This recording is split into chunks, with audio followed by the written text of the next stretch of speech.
So you heard the crank, it was like boom, boom.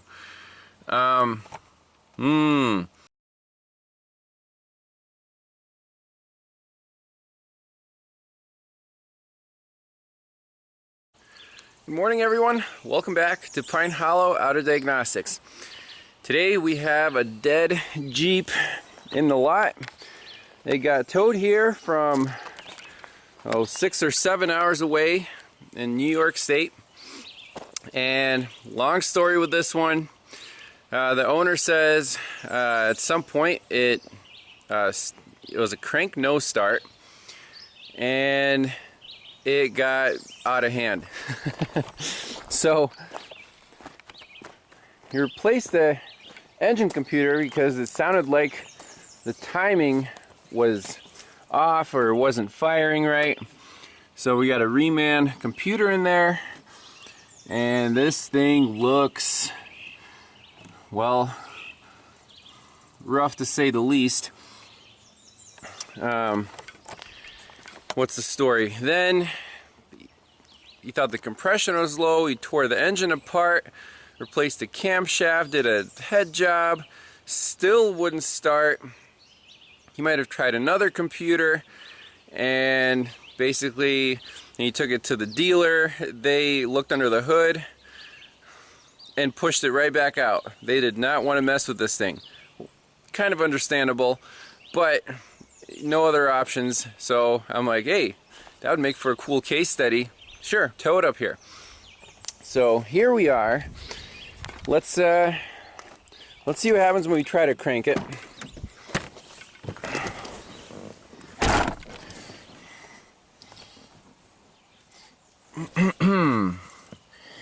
So key on, 248,000 miles, not too bad.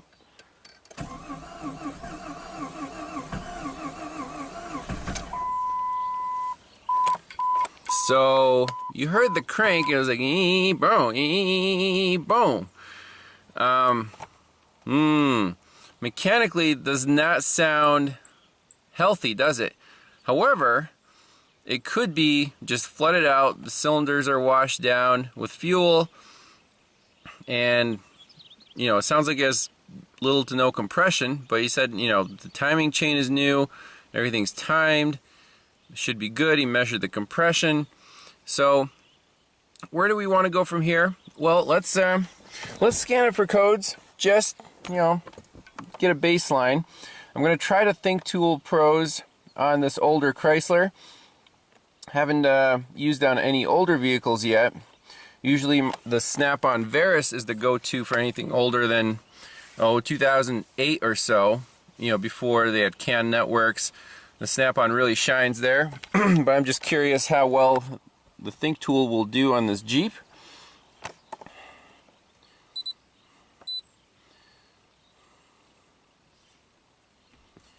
Let's see if it'll find it.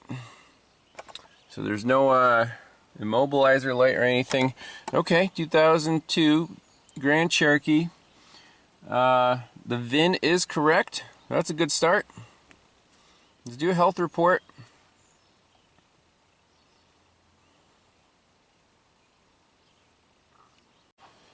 Alright, so we're almost done here. 2.5 minutes on the counter.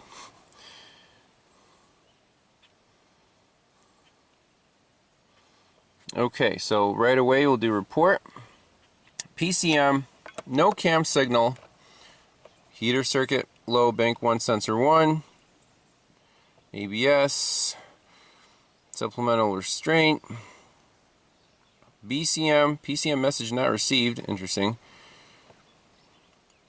skim screen, serial link failure, PCM status failure. Okay, no cam signal at PCM, well that's interesting. Let's, I do want to store these in a report, but we can clear these out just in case and then see if this comes back. But the no cam signal at PCM, that's a problem. So basically, we want to go to the PCM, put a scope on it, get cam, crank, ignition, and see what what the signals are, if the signal is making it to the PCM. I also want to do a clear flood crank. So pedal to the floor.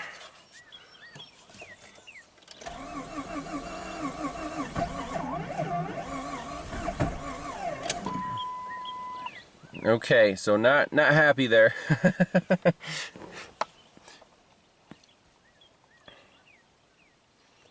We can unplug the ASD relay just to disable fuel and ignition, and I just want to hear this engine crank healthy before we get too far, and then go from there. Doing a little visual inspection here of the camshaft position sensor. So you see he's got all these wires spliced in. That's really not good, because that red one's touching the frame rail. Is that the signal wire? Oh man, what a mess.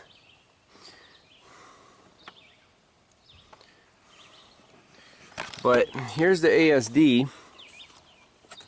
So it's that relay right there. So I want to just pop it out and crank this thing.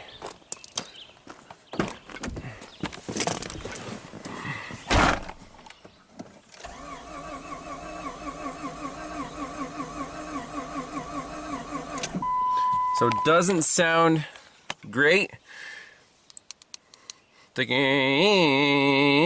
So it's, even if we get this thing started, I'm pretty sure it'll have a misfire. So let's jump into the PCM.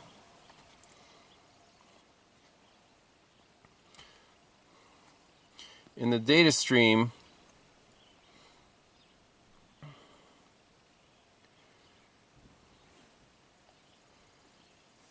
CMP count and CKP count. I just want to look at those. Engine RPM.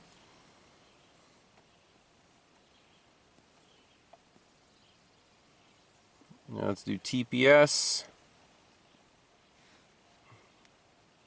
Map vacuum.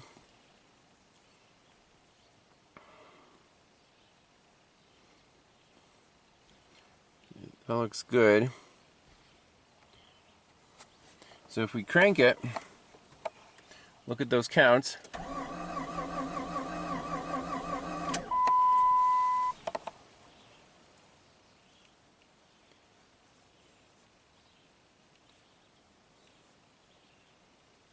Yeah, this is not really all that helpful. These both say in sync. So if we bump it,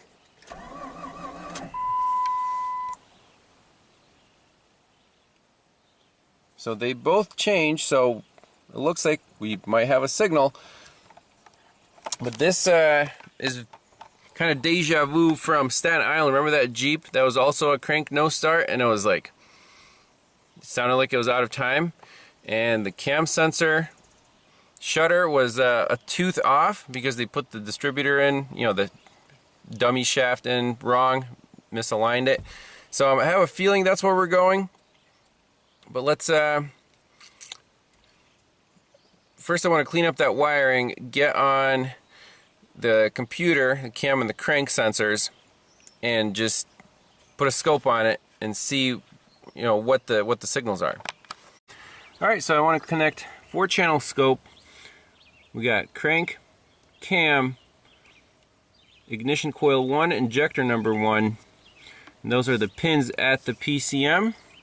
So you can see on the diagram here, there's cam and crank, camshaft position, crankshaft position, fuel injector number 1 right there, and then ignition coil driver number 1 is right there. So let's get the scope hooked up. Alright, so our Pico scope is hooked up. We got 3 probes on the PCM, and the injector was just easier to get to right here. That's the control wire. So we're at 0 volts everywhere. Let's turn the key on first, and let's see which of the traces go up. We can actually set the laptop right here, so it'll be easier for testing. Alright, here we go. So key is on. That was the ASD relay going high. So our crank is at 5 volts. Cam is at 0. Let's crank it over.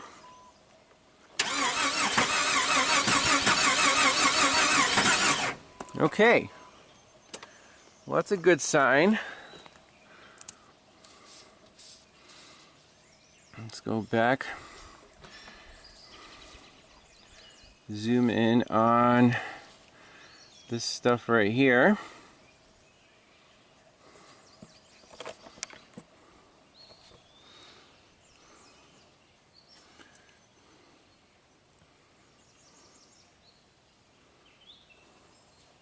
So green is the ignition, yellow is the injection. We are getting injection pulses and ignition pulses. And you see every second ignition pulse we get an injection pulse because it's a waste spark system.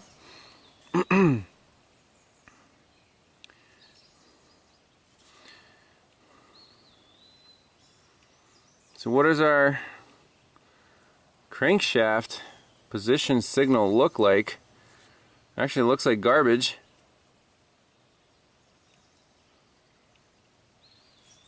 That's garbage. It's supposed to be 4, 4, 4, 4. We're getting weird, kind of weird, super weird. And it's not because the engine's like bucking. Like right there we actually see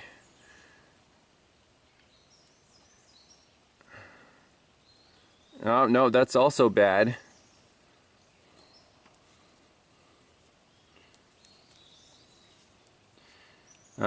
But the cam signal itself at least is over 3 groups of 4. If you remember on the Staten Island Express video, when we first started, when the cam shutter wheel is out of time, this transition for the cam was actually occurring in between the crank, you know, the two, there was a group of 4, it was like somewhere in the middle. It's supposed to be in this brake.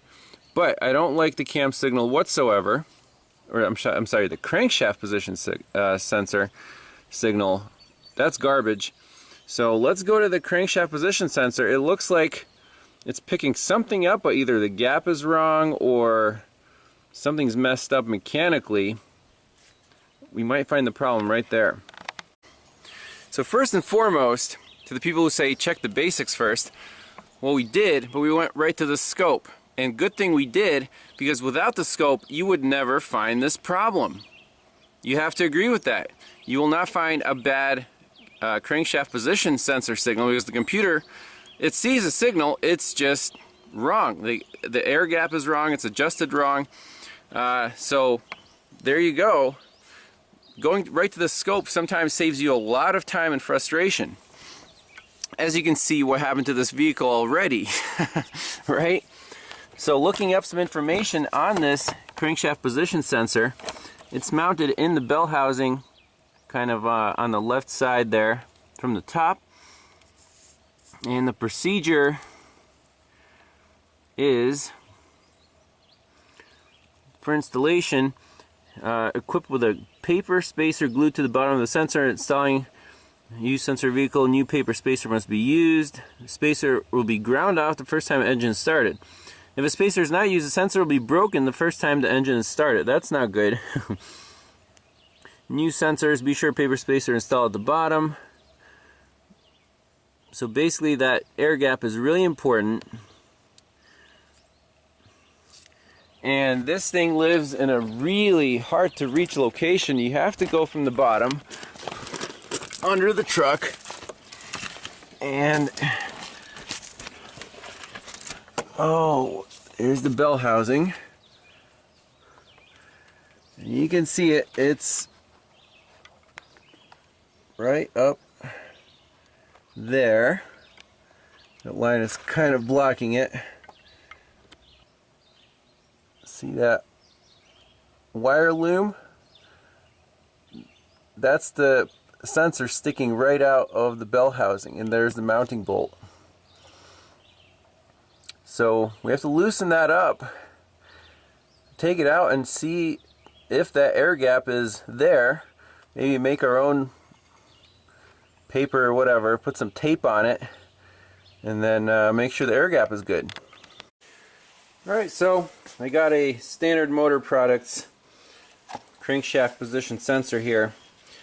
Hopefully it'll work. It has the little paper sensor element spacer on the tip, and it says the paper spacer is about 0.030 inches thick, pasted at the tip of the sensor probe, should not be removed prior to installation, provides the required air gap. So we're going to put this in so it's touching the flywheel, pinch it with the pinch bolt, plug it in. Place your bets now. Is this thing going to start up, or we're going to have more issues? Well, here's the old sensor. Here's the new one. You see the there's some custom testing pigtails there. Not recommended. Let's pop this guy in. See if this thing runs. Alright, moment of truth here. Scope is rolling. Let's try to fire this thing up.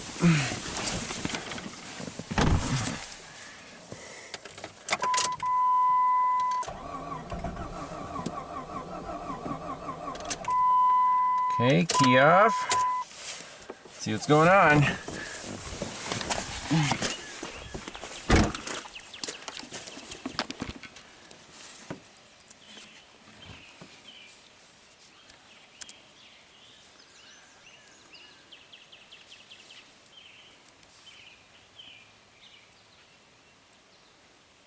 Okay, much better crank signal. I like that.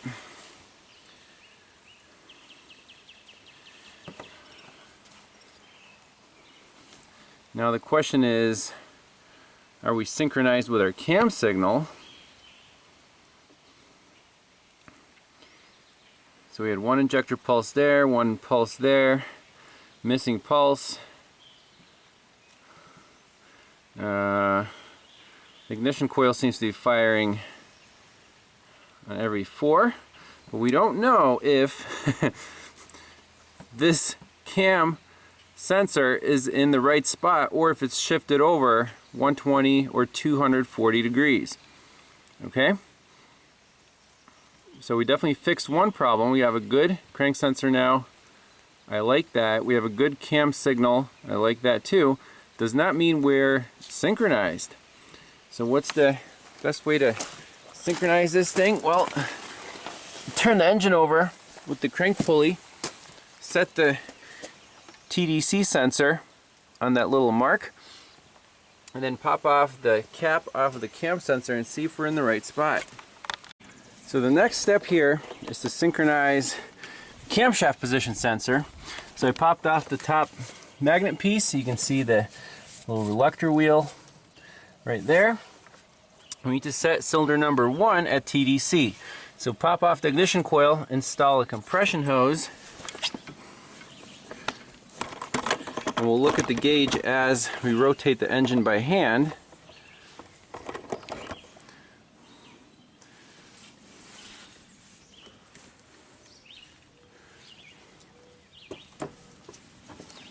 And as soon as that pressure starts to rise, we know we're on the compression stroke.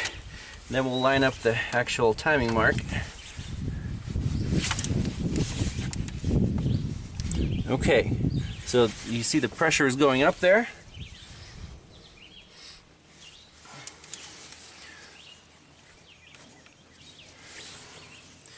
That's really all we need.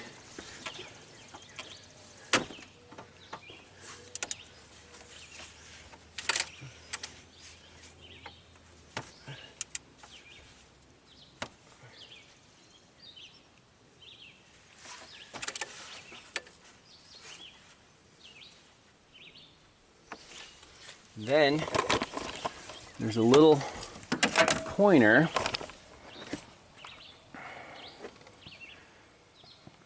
right there. I think the guy already marked some white paint on it because he Did this procedure 6 times apparently.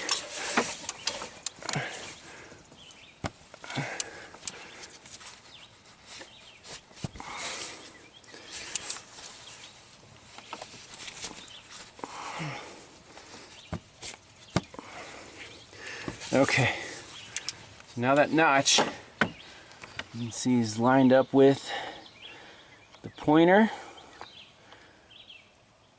There it is. Let's see where the cam position sensor ended up.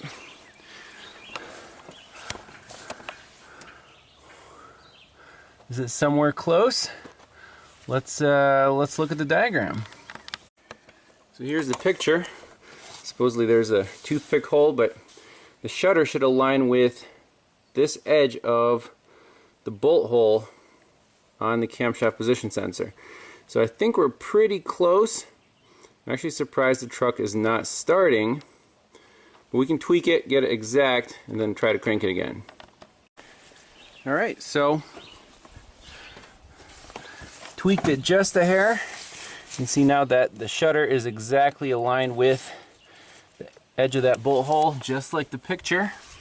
So let's pop this back on. Do a clear flood. I mean, this thing hasn't run in a long time, so might have to, maybe it has bad gas in it, but no, the timing should be good, and our ignition and injection waveform should be consistent. Alright, everything's plugged back in. Let's give it another whirl.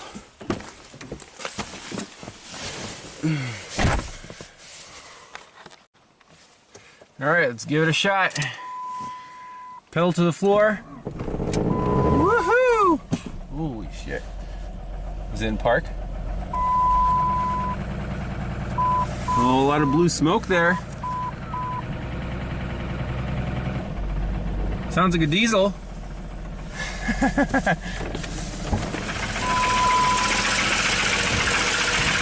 Woo!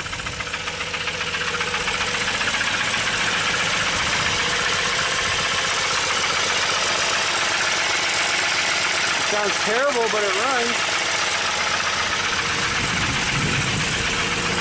Amazing. Oh, there you go.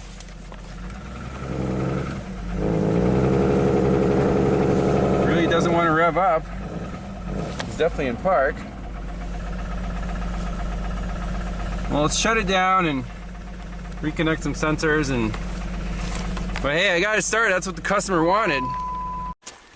Well, I just realized, hey, we don't have a cam signal, and this thing started. What the heck? I mean, it could have something to do with these really, really poor connections here. Oh my gosh. Fun times.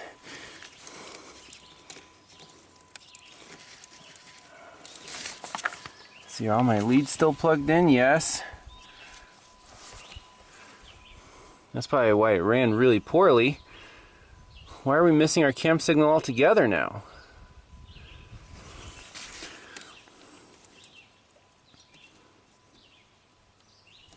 Oh man, this is ridiculous.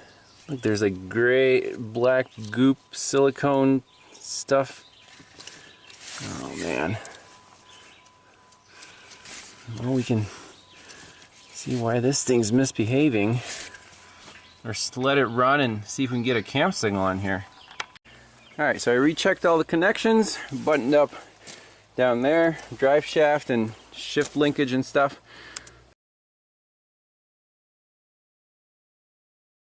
So let's roll the scope again. 100% zoom. Fire this thing up. I want to see a cam signal on there.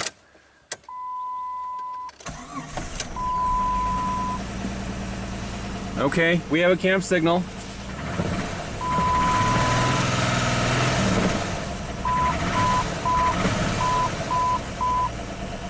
Sounds like it has a misfire. Will it clean up?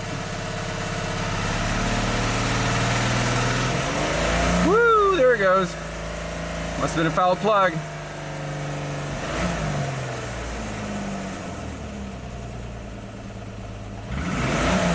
Yeah, there we go.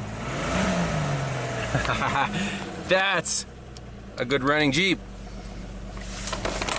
It's on the dolly, but I just want to make sure it shifts.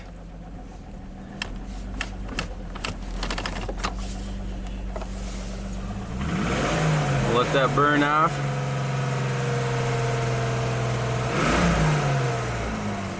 Awesome, awesome, awesome. So we'll jump back in here.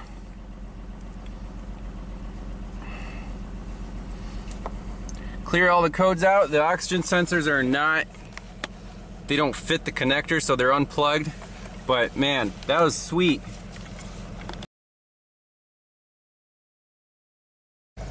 Well, bonus footage, the Jeep is running great. Right here in the active test, we have set sync, and you want your value to be right around 0. And we eyeballed it, and it's perfect. It says in range, so back out of here. We're good. The only codes left are for oxygen sensors.